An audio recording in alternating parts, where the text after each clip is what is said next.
Hi, everybody. Welcome back in to the reading of Pride and Prejudice. We'll be starting chapter 3 today. It is very, very chilly here in Western Pennsylvania. So as you can see, I'm trying to bundle up. Hopefully you'll enjoy these chapters as much as people did the first ones. So our Advent starts in about 6 days. So we're looking forward to that, and we'll just get to it. So chapter 3. Not all that Mrs. Bennet, however, with the assistance of her 5 daughters, could ask on the subject, was sufficient to draw from her husband any satisfactory description of Mr. Bingley. They attacked him in various ways, with barefaced questions, ingenious suppositions, and distant surmises, but he eluded the skill of them all, and they were at last obligated to accept the second-hand intelligence of their neighbour, Lady Lucas. Her report was highly favourable. Sir William had been delighted with him. He was quite young, wonderfully handsome, extremely agreeable, and, to crown the whole, he meant to be at the next assembly with a large party. Nothing could be more delightful. To be fond of dancing was a certain step toward falling in love, and very lively hopes of Mr. Bingley's heart were entertained. "If I can but see one of my daughters happily settled at Netherfield," said Mrs. Bennet to her husband, "and all the others equally well married, I shall have nothing to wish for." In a few days Mr. Bingley returned Mr. Bennet's visit, and sat about 10 minutes with him in his library. He had entertained hopes of being admitted to the sight of the young ladies, of whose beauty he had heard much, but he saw only the father. The ladies were somewhat more fortunate, for they had the advantage of ascertaining from an upper window that he wore a blue coat and rode a black horse. An invitation to dinner was soon afterwards dispatched, and already had Mrs. Bennet planned the courses that were to do credit to her housekeeping, when an answer arrived which deferred it all. Mr. Bingley was obliged to be in town the following day, and consequently unable to accept the honour of their invitation, etc. Mrs. Bennet was quite disconcerted. She could not imagine what business he could have in town so soon after his arrival in Hertfordshire, and she began to fear that he might be always flying about from one place to another, and never settled at Netherfield as he ought to be. Lady Lucas quieted her fears a little by starting the idea of his being gone to London only to get a large party for the ball, and a report soon followed that Mr. Bingley was to bring 12 ladies and 7 gentlemen with him to the assembly. The girls grieved over such a large number of ladies, but were comforted the day before the ball by hearing that instead of 12 he brought only 6 with him from London, his 5 sisters and a cousin. And when the party entered the assembly room, he consisted of only 5 altogether: Mr. Bingley, his 2 sisters, the husband of the eldest, and another young man. Mr. Bingley was good-looking and gentlemanlike. He had a pleasant countenance and easy, unaffected manners. His sisters were fine women, with an air of decided fashion. His brother-in-law, Mr. Hurst, merely looked a gentleman, but his friend, Mr. Darcy, soon drew the attention of the room by his fine, tall person, handsome features, noble mien, and the report, which was in general circulation within 5 minutes after his entrance, of his having 10,000 a year. The gentlemen pronounced him to be a fine figure of a man. The ladies declared he was much handsomer than Mr. Bingley, and he was looked at with great admiration for about half the evening, till his manners gave a disgust which turned the tide of his popularity, for he was discovered to be proud, to be above his company, and above being pleased. Not all his large estate in Derbyshire could then save him from having a most forbidding, disagreeable countenance, and being unworthy to be compared with his friend. Mr. Bingley had soon made himself acquainted with all the principal people in the room. He was lively and unreserved, danced every dance, was angry that the ball closed so early, and talked of giving one himself at Netherfield. Such amiable qualities must speak for themselves. What a contrast between him and his friend! Mr. Darcy danced only once with Mrs. Hurst, and once with Miss Bingley, declined being introduced to any other lady, and spent the rest of the evening walking about the room, speaking occasionally to one of his own party. His character was decided. He was the proudest, most disagreeable man in the world, and everybody hoped that he would never come there again. Amongst the most violent against him was Mrs. Bennet, whose dislike of his general behaviour was sharpened into particular resentment by his having slighted one of her daughters. Elizabeth Bennet had been obliged, by the scarcity of gentlemen, to sit down for 2 dances, and during part of that time Mr. Darcy had been standing near enough for her to hear a conversation between him and Mr. Bingley, who came from the dance for a few minutes to press his friend to join in. "Come, Darcy," said he, "I must have you dance. I hate to see you standing about by yourself in this stupid manner. You had much better dance." "I certainly shall not. You know how I detest it, unless I am particularly acquainted with my partner. At such an assembly as this it would be insupportable. Your sisters are engaged, and there is not another woman in the room whom it would not be a punishment to me to stand up with." "I would be not so fastidious as you are," cried Mr. Bingley, "for a kingdom. Upon my honour, I never met with so many pleasant girls in my life as I have this evening, and there are several of them you see uncommonly pretty." "You are dancing with the only handsome girl in the room," said Mr. Darcy, looking at the eldest Miss Bennet.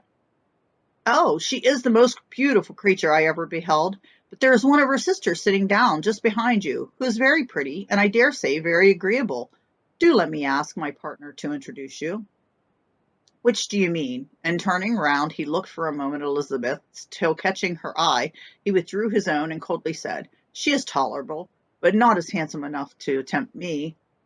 I am in no humour at present to give consequence to young ladies who are slighted by other men. You had better return with your partner and enjoy her smiles, for you are wasting your time with me." Mr. Bingley followed his advice, Mr. Darcy walked off, and Elizabeth remained with no very cordial feelings towards him. She told the story, however, with great spirit among her friends, for she had a lively, playful disposition, which delighted in anything ridiculous. The evening altogether passed off pleasantly to the whole family. Mrs. Bennet, who had seen her eldest daughter much admired by the Netherfield party. Mr. Bingley had danced with her twice, and she had been distinguished by his sisters. Jane was as much gratified by this as her mother could be, though in a quieter way. Elizabeth felt Jane's pleasure. Mary had heard herself mentioned to Miss Bingley as the most accompanied girl in the neighbourhood, and Catherine and Lydia had been fortunate enough never to be without partners, which was all that they had yet learnt to care for at a ball. They returned, therefore, in good spirits to Longbourn, the village where they lived, and of which they were the principal inhabitants. They found Mr. Bennet still up. With a book he was regardless of time, and on the present occasion he had a good deal of curiosity as to the events of the evening, which had raised such splendid expectations. He had rather hoped that his wife's view on the stranger would be disappointed, but he soon found out that he had a different story to hear. "Oh, my dear Mr. Bennet," as she entered the room, "we have had a most delightful evening, a most excellent ball. I wish you had been there. Jane was so admired, nothing could be like it. Everybody said how well she looked, and Mr. Bingley thought her quite beautiful, and he danced with her twice. Only think of that, my dear. He actually danced with her twice, and she was the only creature in the room that he asked a second time. First of all, he asked Miss Lucas. I was so vexed to see him stand up with her. But however, he did not admire her at all. Indeed, nobody can, you know, and he seemed quite struck with Jane as she was going down the dance. So he inquired who she was, and got introduced and asked her for the 2 next. Then the 2 third he danced with Miss King, and the 2 fourth with Maria Lucas, and the 2 fifth with Jane again, and the 2 sixth with Lizzie, and the Boulanger. If he had any compassion for me, cried her husband impatiently, he would not have danced half so much. For God's sake, say no more of his partners, or that he sprained his ankle in the first place. Oh, my dear, I am quite delighted with him. He is so excessively handsome, and his sisters are charming women. I never in my life saw anything more elegant than their dresses. I dare say the lace upon Mrs. Hurst's gown—" Here she was interrupted again. Mr. Bennet protested against any description of finery. She was therefore obliged to seek another branch of the subject, and related with much bitterness of spirit and some exaggeration the shocking rudeness of Mr. Darcy. "But I can assure you," she added, "that Lizzie does not lose much by not suiting his fancy, for he is the most disagreeable, horrible man, and not at all worth pleasing. So high and so conceited that there was no enduring him. He walked here and he walked there, fancying himself so very great, not handsome enough to dance with. I wish you could have been there, my dear, to have given him one of your set downs. I quite detest that man. That's chapter 3.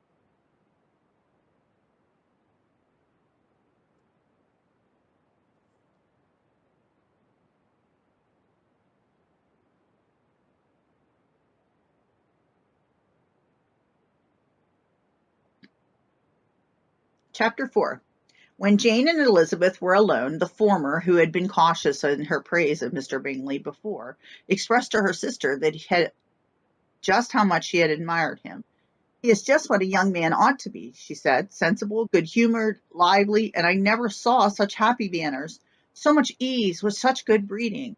He is also handsome, replied Elizabeth, which a young man ought likewise to be, if he possibly can. His character is thereby complete. I was very much flattered by his asking me to dance a second time. I did not expect such a compliment.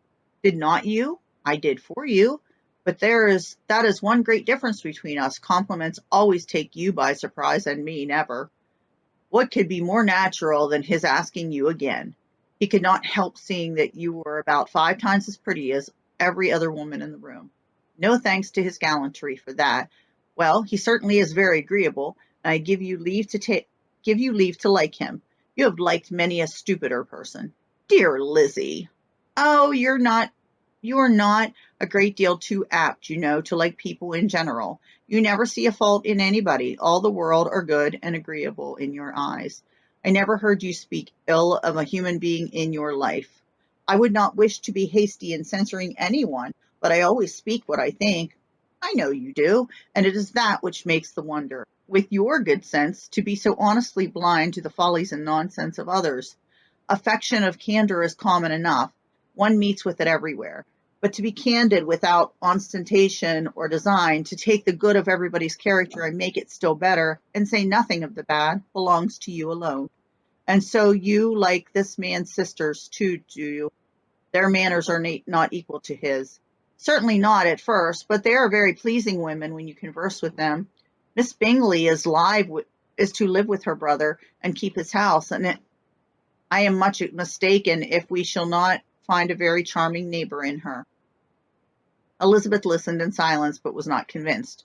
Their behaviour at the assembly had not been calculated to please in general, and with more quickness of observation and less pliancy of temper than her sister, and with a judgment too unassailed by any attention to herself, she was very little disposed to approve them. They were in fact very fine ladies, not deficient in good humour when they were pleased, nor in the power of making themselves agreeable when they chose it, but proud and conceited. They were rather handsome, had been educated in one of the first private seminaries in town, had a fortune of £20,000, were in the habit of spending more than they ought, and of associating with people of rank, and were therefore in every respect entitled to think well of themselves and meanly of others. They were of a respectable family in the north of England, a circumstance more deeply impressed on their memories than their brother's fortune and their own had been acquired by trade. Mr. Bingley inherited property to the amount of nearly £100,000 from his father, who had intended to purchase an estate, but did not live to do it.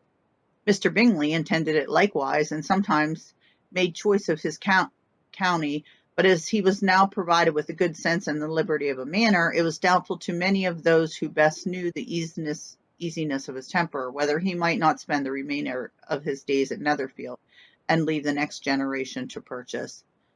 His sisters were anxious for his having an estate of his own, but though he was only now established as a tenant, Miss Bingley was by no means unwilling to preside at his table, nor was Mrs. Hurst, who had married a man of more fashion than fortune, less disposed to consider his house as her home when it suited her. Mr. Bingley had not been of age 2 years when he was tempted by an accidental recommendation to look at the Netherfield house. He did look at it, and into it for half an hour, was pleased by the situation and the principal rooms, satisfied with what the owner said in its praise, and took it immediately. Between him and Darcy there was a steady friendship in spite of great opposition of character. Bingley was endeared to Darcy by the easiness, openness, and ductility of his temper, though no disposition could offer a greater contrast to his own, and though with his own he never appeared dissatisfied. On the strength of Darcy's regard, Bingley had the firmest reliance, and of his judgment the highest opinion. In understanding, Darcy was the superior. Bingley was by no means deficient, but Darcy was clever. He was at the same time haughty, reserved, and fastidious, and his manners, though well bred, were not inviting. In that respect, his friend had greatly the advantage. Bingley was sure of being liked whenever he appeared. Darcy was continually giving offence. The manner in which they spoke of the Meryton assembly was sufficiently characteristic. Bingley had never met with more pleasant people or prettier girls in his life. Everybody had been most kind and attentive to him. There had been no formality, no stiffness. He had soon felt acquainted with the room, and to Miss Bennet he could not conceive an angel more beautiful. Darcy, on the contrary, had seen a collection of people in whom there was little beauty and no fashion, for none of whom he had felt the smallest interest, and from none received either attention or pleasure. Miss Bennet he acknowledged to be pretty, but she smiled too much. Mrs. Hurst and her sister allowed it to be so, but still they admired her and liked her, and pronounced her to be a sweet girl, and one whom they would not object to know more of. Miss Bennet was therefore established as a sweet girl, and their brother felt authorized by such commendation to think of her as he chose.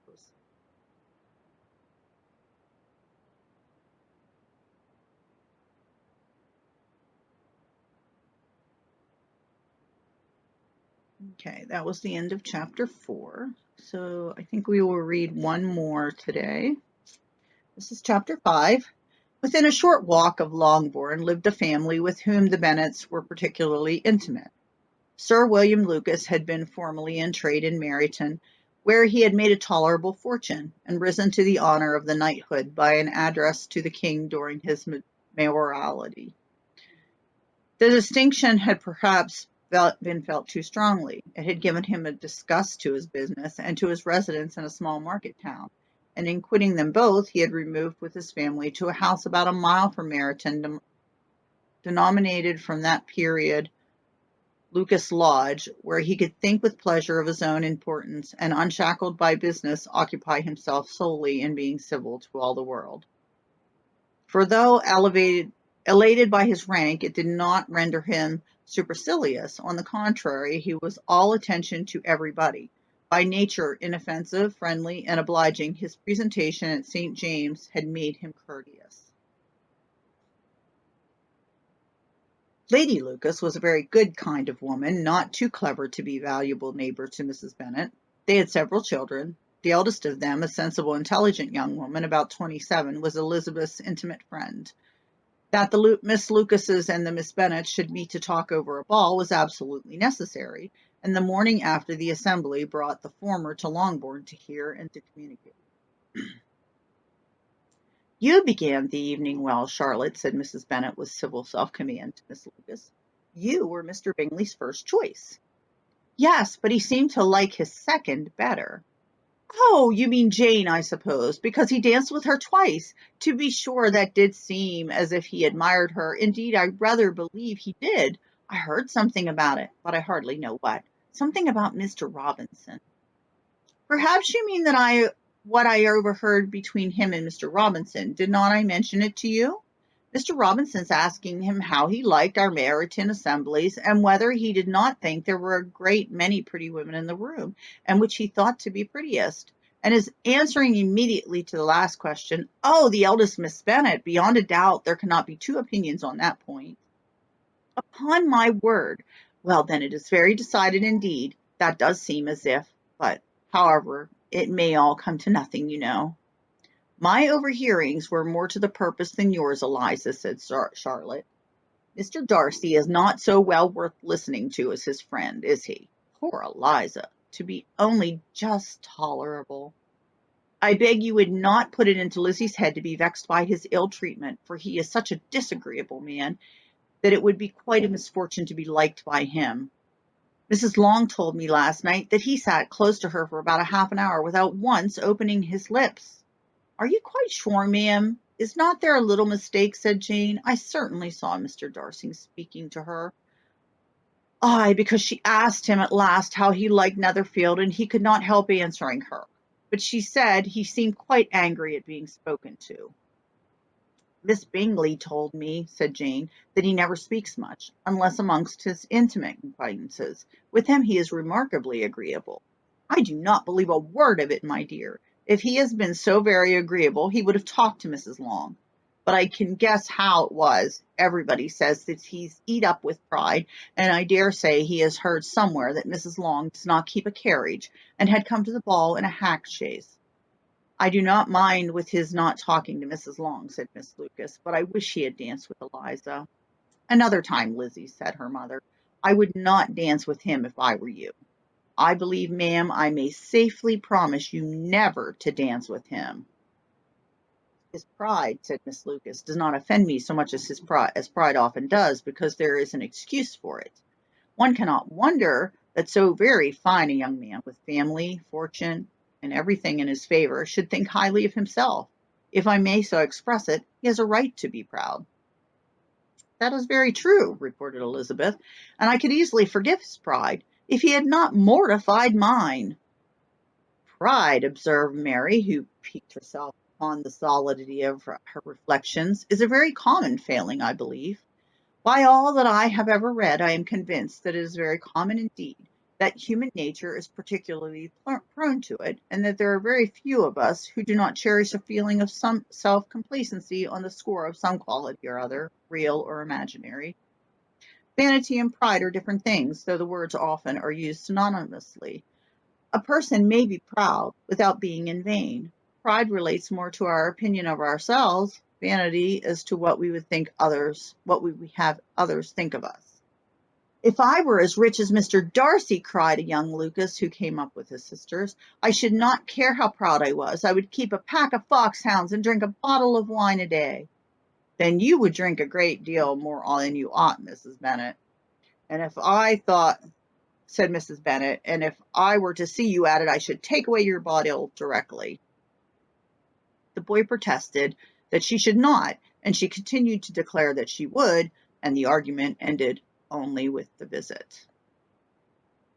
So that is the end of chapter 5.